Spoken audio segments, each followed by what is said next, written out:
Welcome to the latest episode of Over a Pint. We're refilming this one because we tried filming it in a brewery and the sound was not great, so we're going to do it here where it's a little bit quieter, with the caveat that there is a puppy at our feet that probably will interrupt us at least once or twice, so you just have to deal with that. But so we're refilming today with Darcy Toombs from Newmarket, so for those who don't know you, want to give yourself a little bit of a who you are. Hey guys, I'm Darcy Toombs, real estate broker and team leader with Toombs Team Real Estate Group at Coldwell Banker, the Real Estate Center.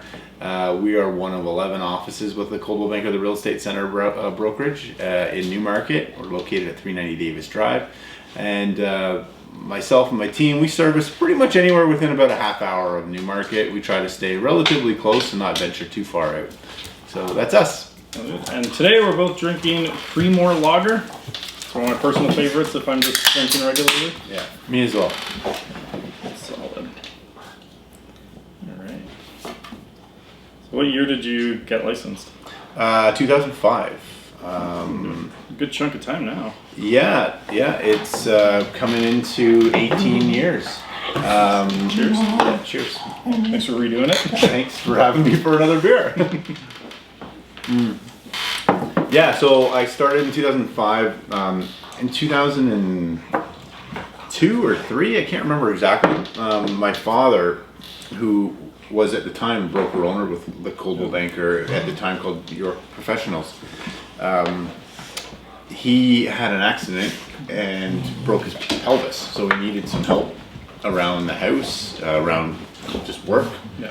So I helped him then. I was just home from that summer from university, and yeah, kind of got into it. And then it was probably as I was finishing university, I was thinking about what I was going to do next, and it was like, okay, well, you know, it's I can see the living that can be made with this in this career, and dogs are wrestling, like I said, they're going to interrupt us. Probably can't pick up that much on the mic because it's directed to us. Okay, guys, that's enough. Hey, stop! So if I put him in a crate, the problem is he starts barking, and that's even worse. Right. Hey, guys! Outside! Hey! So when did you do your first deal? Like, how long did it take you? You know, again, because my father was the broker owner at the time, I was exposed to deals real early. Yeah. And he, you know, at the time, he was a very productive broker in town, and he was a selling broker too. So, you know, there's obviously pros and cons to that, which maybe we don't get into, but that's what worked well for him. Yeah. And so I was exposed to a lot of transactions early, and you know, I would say there is 2 transactions that stand out to me. That was 126 Donmore was one of the first deals in Newmarket. And everyone always remembers the address of the first one or two. And then 757 Sunny Point. I should know because I just sold the house 2 years ago. Yeah. Again, for the same client.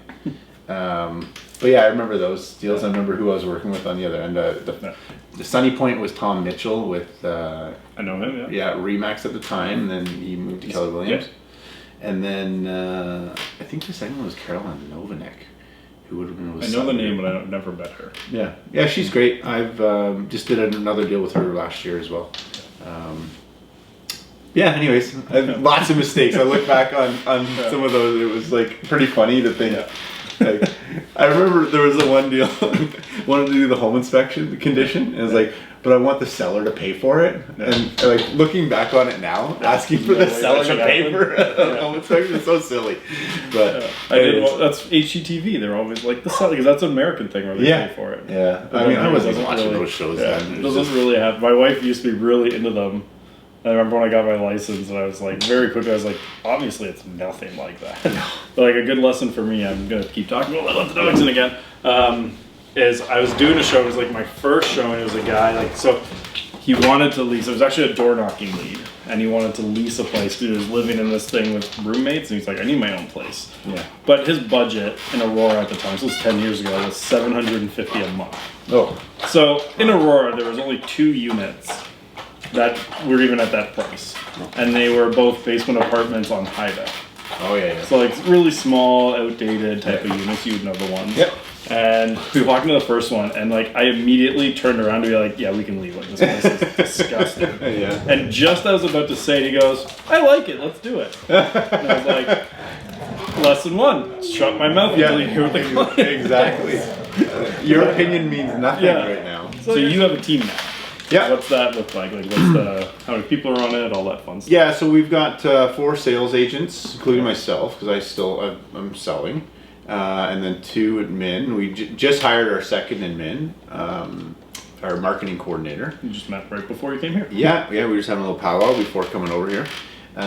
Really excited about bringing her on board because my current, I'm going to call her my client services manager. That's Carol, my first assistant's name. She was doing mostly client services stuff. She was creating some social media and kind of listing, marketing stuff. But we had a busy year last year and this year, so it was just too much for her. And then I was then starting to take stuff on to do, and I think as we get busier and my priorities start to shift because I've got 2 active boys that are in sports, and I take them to tutoring on Tuesdays and Thursdays, so I needed that extra help to bring in, just to make sure we're staying relevant, because I really think the way this business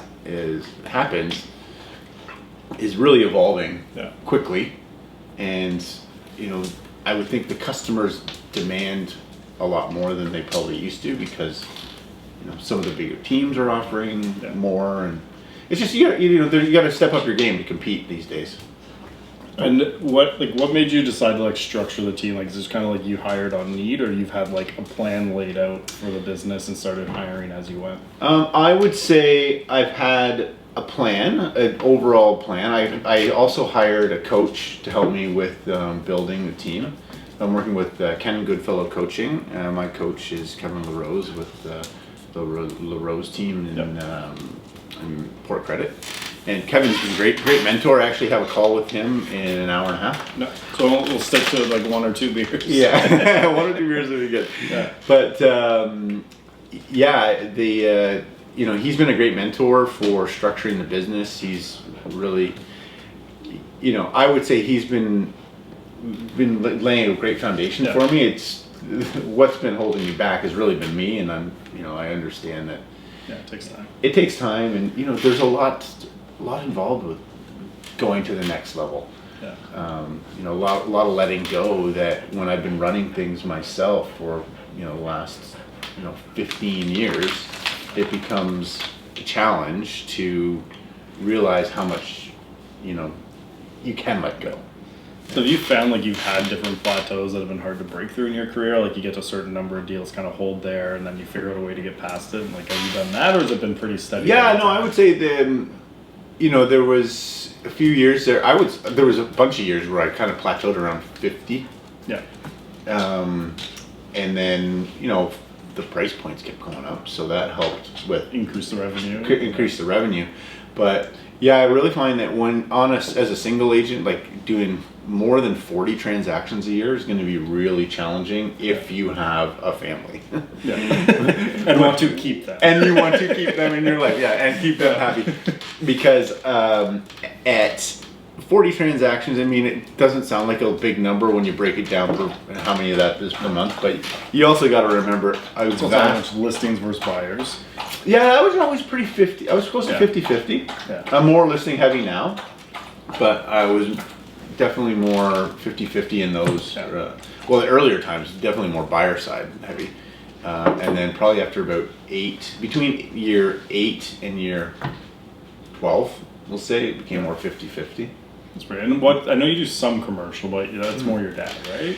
Yeah, I'm trying to push more of that onto Dad. The challenge is that Dad's getting ready for his next step in life too. So if anyone out there is looking for some commercial opportunities, I might be hiring.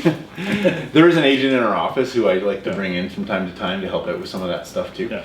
But yeah, it's mostly small commercial. Like I love working on Main Street here in Newmarket. If anyone knows Newmarket, So I eventually want my office. yeah, Main Street Newmarket's Yeah. a really cool little spot. Yeah. It's it's a lot of fun. It's a lot of work selling those buildings though, because typically they're tenanted, and then when we have listings that have tenants in them, those types anyways, we usually like to be present for them. Yeah. So it just becomes a big commitment, taking them on. And when you think about it, like one building on Main Street, you could sell 2 townhouses and it's the same kind of revenue. So it's like, how much focus do we want to put on it? We really do it because we love the street. Yeah. I mean, I live in the old part of Newmarket. I can walk to Main Street. So for me to be able to, be seen on the street, there's value to me there.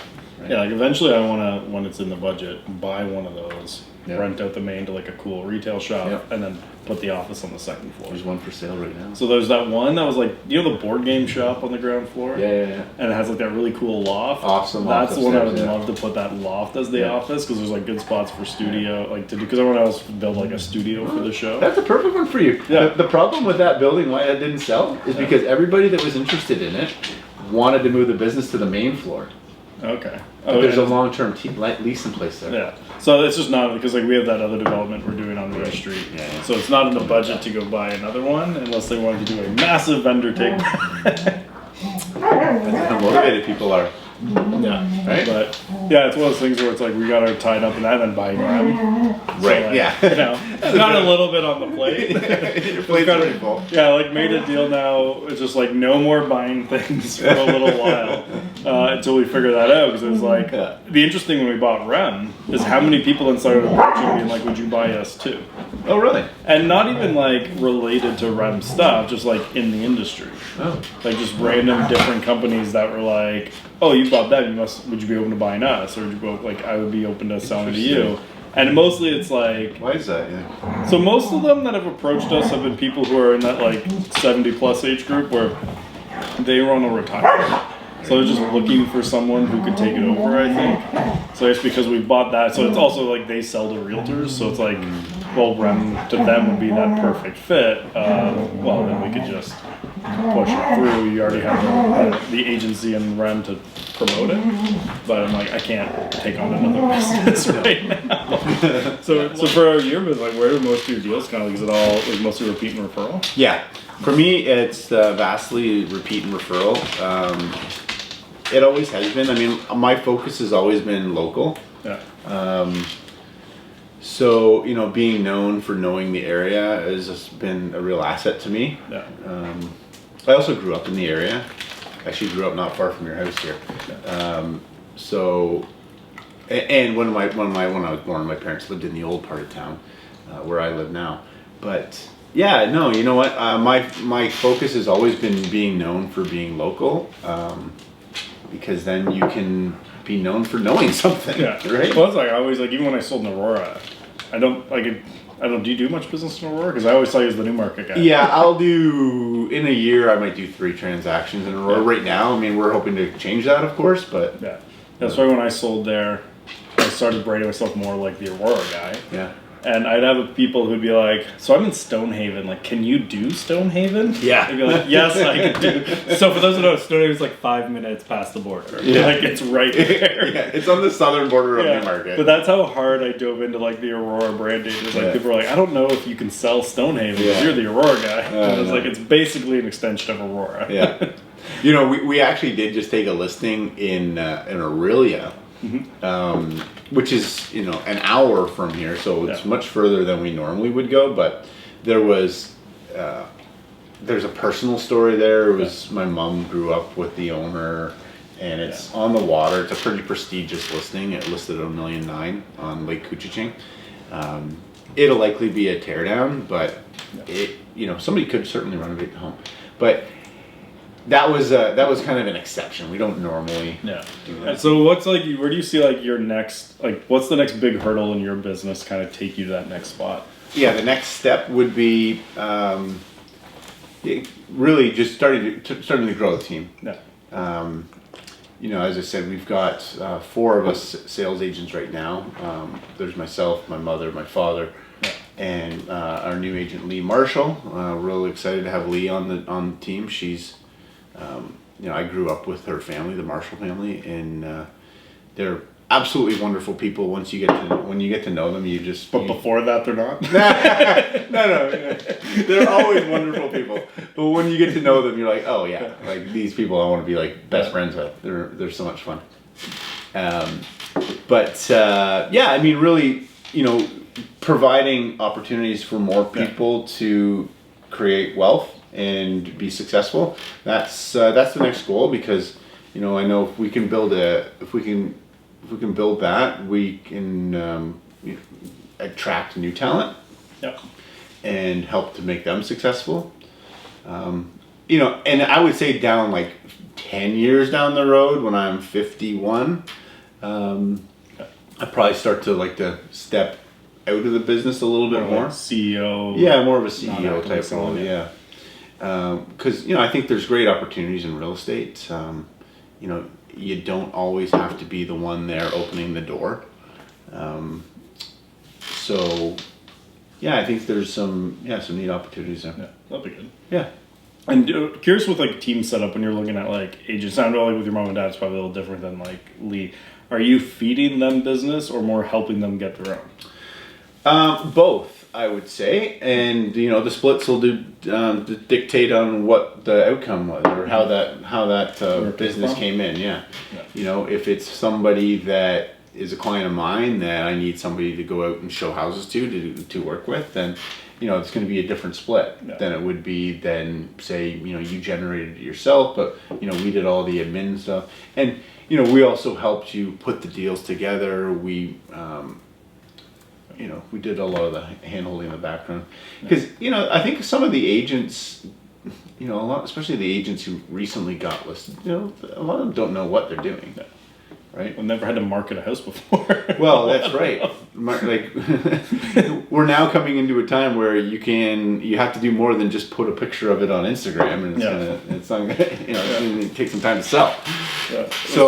Yeah. So there's some mentoring that's going to go on there, but the goal is to create opportunities for them to be more successful. Yeah. That's good. And do you find do you spend a lot of time building a relationship with people you want to join the team, or it's more when you get to a certain point, you're okay, you probably need to add a new person, then start looking, or how do you approach the recruiting side? I mean, as of right now, I haven't really focused on recruiting. I kind of want to get Lee up and running before we start thinking about bringing more people on. Yep. But we're going to get to a point, I like to think, that I'm going to be actively searching for talent. So if you're in the Newmarket area, reach out. But my goal right now is to really build a strong hub so that I can provide value to an agent who would even want to consider coming to work with me. Because it's for me just to say, oh yeah, I've got I know people in town, and I do this much volume. Come work with me. That doesn't mean much if you don't have an actual business that can generate leads and process deals and a realistic pathway to their first couple of deals. Yeah, we're working right now on your first 100 days program, which kind of outlines in the first 100 days of you being on the team, here's a list of expectations, and in 100 days, or probably even 50 and then 100 days, again this is still being worked on right now, we're going to review where you're at. Yeah. And are you a good fit for the team or are you not? Because this isn't just I'm taking anybody. I want to take people that are going to be serious about it. Yeah.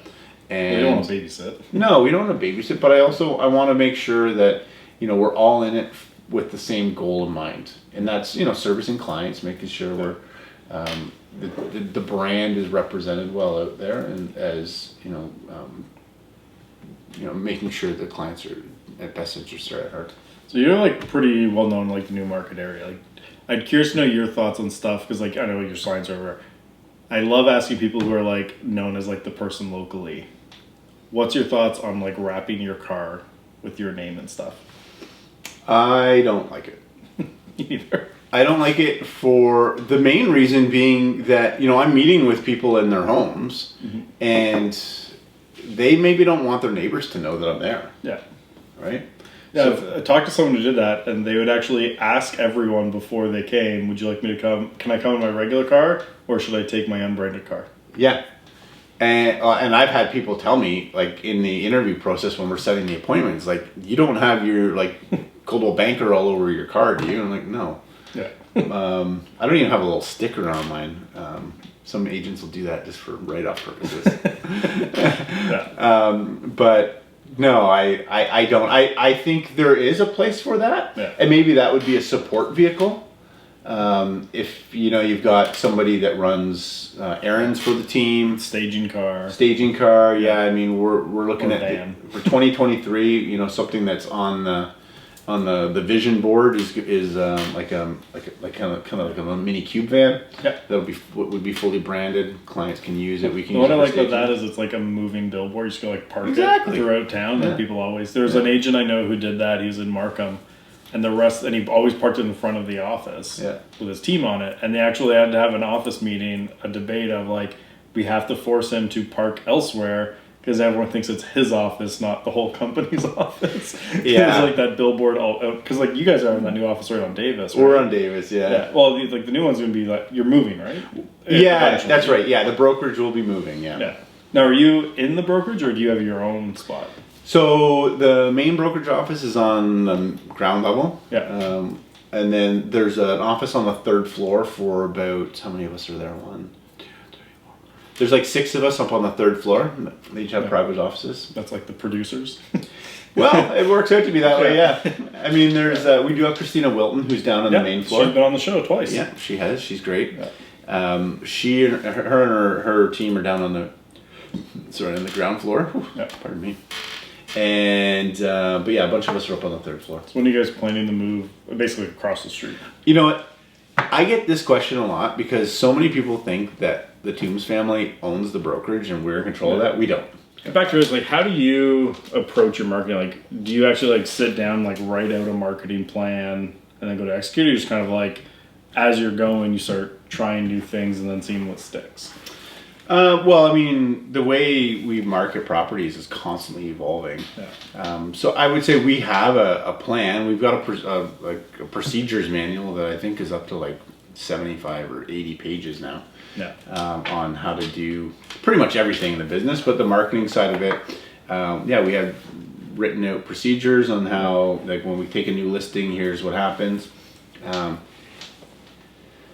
have a process, and it's evolving. And now that I just hired our new marketing coordinator, Catherine, I'm really excited about kind of offloading a lot of that stuff because she's really creative and she's going to help bring some consistency to the brand because I had a marketing coordinator, it didn't work out, and then I hired somebody in the summer who was kind of part-time. He wasn't fully into it. Yeah. He did a great job for what it was, but now I've got somebody that's really committed to Career-based. Yeah, career-based. She was with a big team in Aurora actually, and just wasn't working out there after 5 years, so she needed a change, and I'm really excited to see the experience that she brings to the table and the creativity that she has. So how much like freedom, I'm curious, like does she have to do stuff for the brand versus like everything has to be approved? well, I mean, she's in her second week right now, so we're setting those parameters now. But I want to get it to the point where she's going to have a good understanding of what the brand represents and what is free game for her to do. I don't want to be a micromanager when it comes to that stuff. No, it's no fun. It's not fun for me. It's not fun for her. But as long as we're on the same page as far as where to go, then I think it's going to benefit everyone. So I'm curious, let's play a little exercise here. Mm-hmm. You, for whatever reason, have to move to a new area that you don't know anybody. And you decide you're going to restart the business in a new town where you don't know anyone or the town itself. Mm-hmm. What's the first 90 days look like? First 90 days would be like get to know the product, get to know the area. Like, you got to know the neighborhoods. You got to know what types of homes are selling, who's moving to and from those areas. Because if you understand the product, you can talk about it, with some confidence. So that would be one thing I would do. I'd want to really research the area and get out there, door knock, introduce myself. Yeah. I've never been a door knocker, but I've thought about this question several times because I have been approached by one of the brokerages out in Kelowna to come join with them. And it's a beautiful area from what I love it. I had clients there, and every time they send a listing, I was like, I could move to Kelowna. Yeah, Kelowna is beautiful. Yeah. But yeah, the idea of starting over again, there'd be a lot of work. I mean, I'm fortunate that I was born and raised here in Newmarket, and a lot of my sphere is still here. So I have that advantage over a lot of agents that maybe are new. And I'm not going to sugarcoat this, but I'm also lucky to have been born when I was born, as far as when. Yeah. Because, when I first bought a house, which was in 2008, we bought a 4-bedroom detached home for under $300,000. Yeah. We can't ignore that it's drastically different today than it was in 2008. So that's something I bought in Aurora for low threes. Yeah. Like, you can't do that now. You can't do that now. Yeah. I mean, you look at the price of condos. I mean, the average price of a condo is $600,000 in Newmarket now. Yeah. So it's a very different time, and I certainly feel for a lot of the younger buyers who are getting in. Yeah. But at the end of the day, I have to focus on who I can help, and knowing the market is how I'm going to be able to help those who are looking for my assistance. And that was interesting when I was selling. Is most people my age, none of them could afford Aurora anymore by the time I was available to help them. Right. So it was they were all moving to Keswick or Innisfil or Barrie, because that's where, at that age, that's the place you could afford. Yeah. Well, I look at some of those. I had friends in the same position who bought there, and they're like, well, we can buy a 4-bedroom detached home in Keswick as opposed to a townhouse in Newmarket. To which my reply was, once you go, you're not coming back. It's a one-way move. It's a one-way move. Unless you start making double, triple what you make now, there's no way you're going to be able to afford. Potentials where you could. But there is. There's potential. And because I do have some good friends, really good friends, that were in Keswick, and they bought a beautiful place in Newmarket. But for the vast majority of people, it's a very difficult move to move from a center that's quite expensive to move out, just because you can get a slightly larger home. And obviously, hey, people make decisions for their family, and I get that. I'm not saying it was the wrong move, but if you have aspirations to move back, you can't it's going to be really challenging.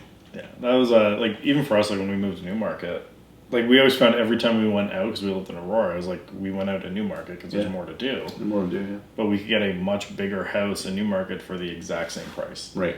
I'm I'm already spending all my time in Newmarket. Yeah. Might as well just move. For sure.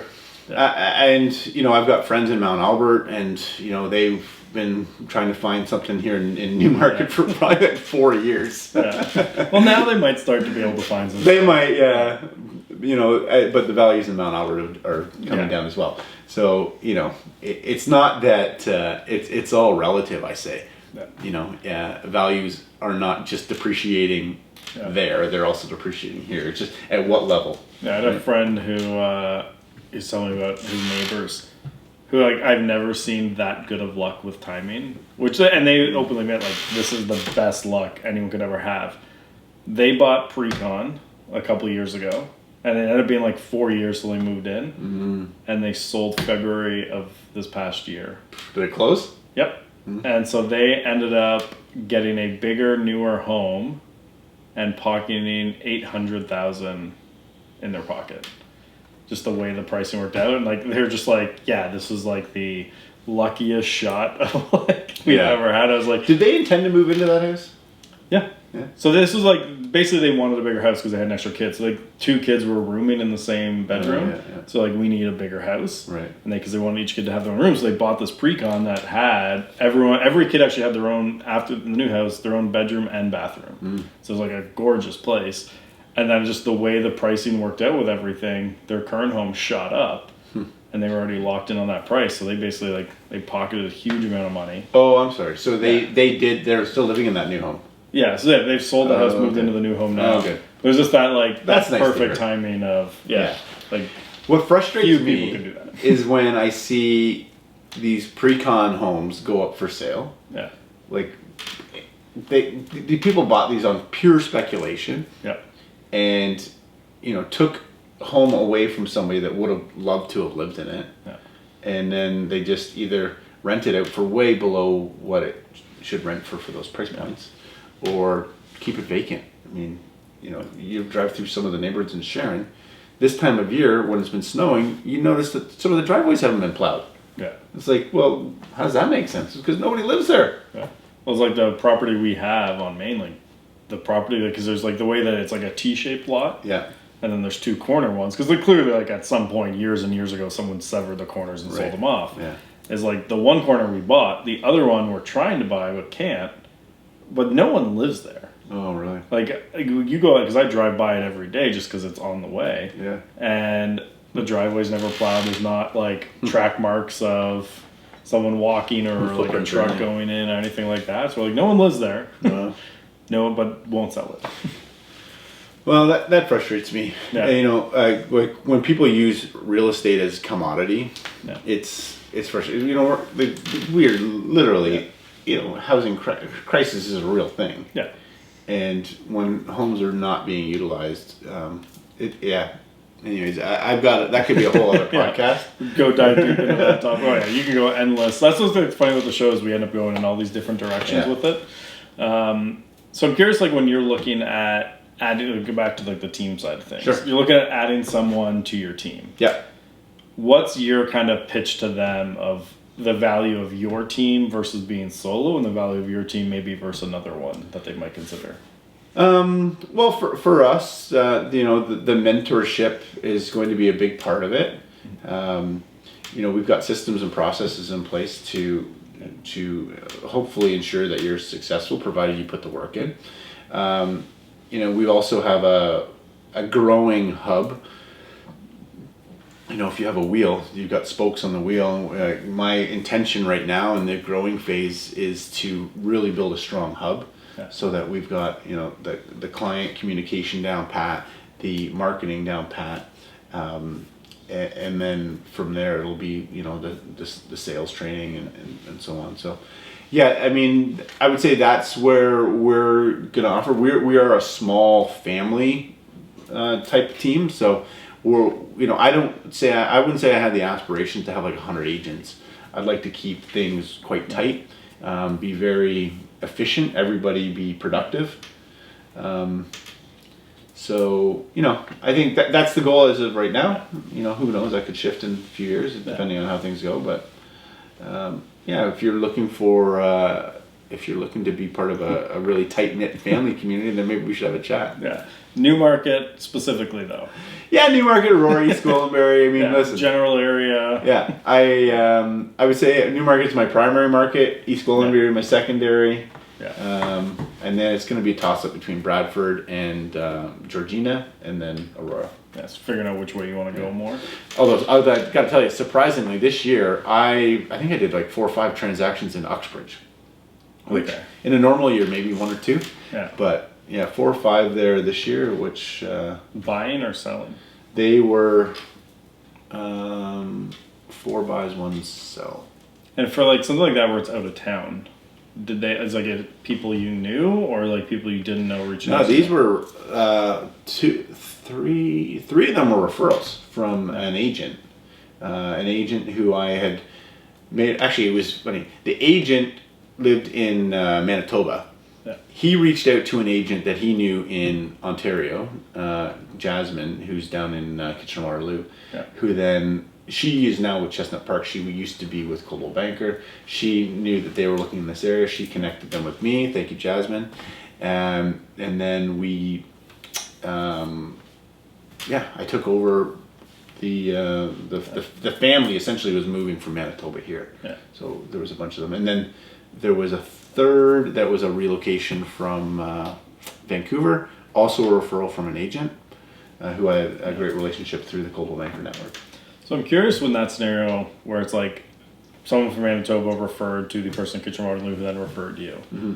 How do you handle referral fees in a situation like that? Is it all back to the original one in Manitoba? Just pass to the Manitoba one, yeah. I mean, I'll probably take Jasmine out for dinner sometime when I see her next, but, you know, I don't think legally we're allowed to pay the two. Yeah. Well, if they're licensed, I think you can, if it's disclosed to the client.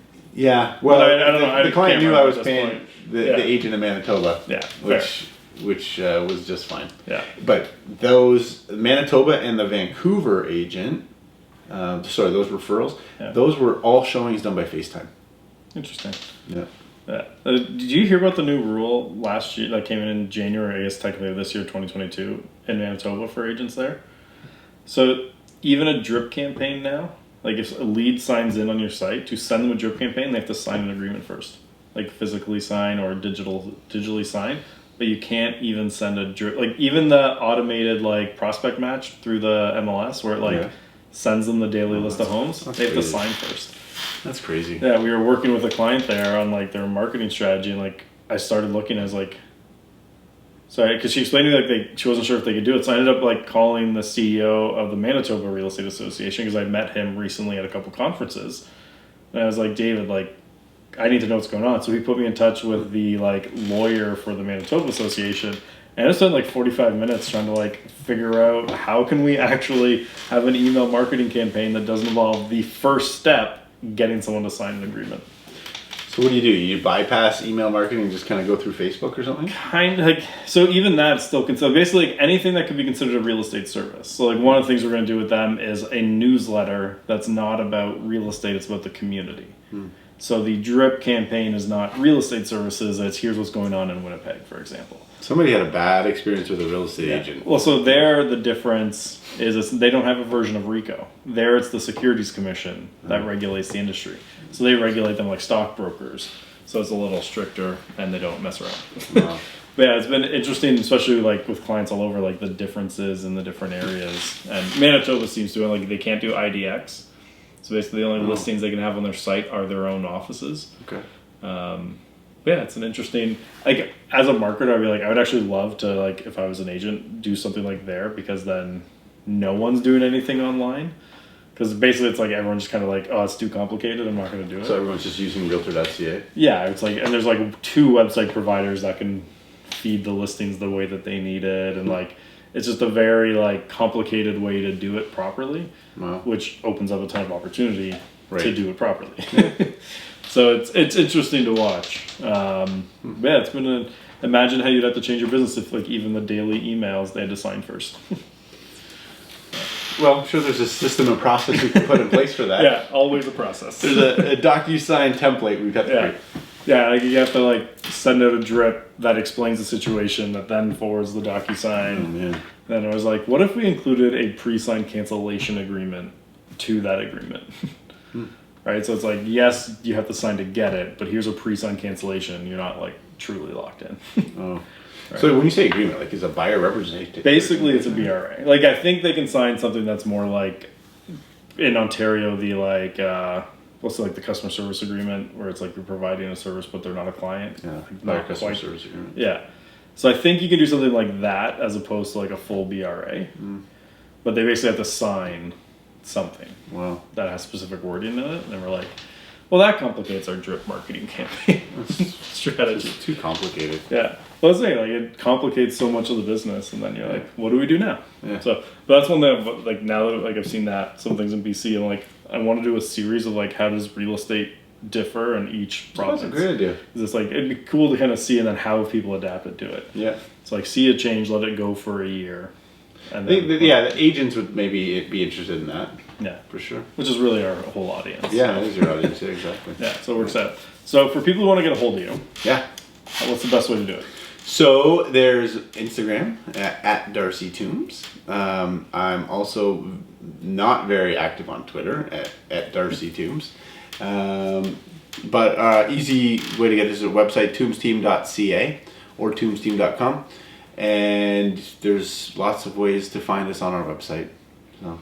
And we'll put all that in the description. Depending on which platform, it'll either be here, potentially here, or maybe over there. We'll see, depending on where you're watching this, because I'm not going to point and edit it for all the different platforms. So just description. Check it out. We'll put the links over there. Thanks for coming on. Yeah. That was fun. Thanks. Stay tuned for the next episode. I don't know who the guest is yet, but we'll figure that out. So you have something to really look forward to. That is mystery guest whenever I get around to that. So thanks for tuning in. See you guys next week.